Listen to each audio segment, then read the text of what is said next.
Pozdrav Štit. Pada led.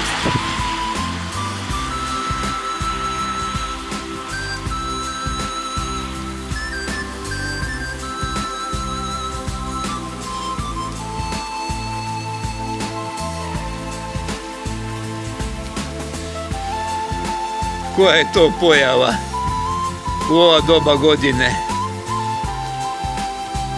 Tek 21. prosinca nastupa zima, kalendarski. Nešto jesen je postala kratka.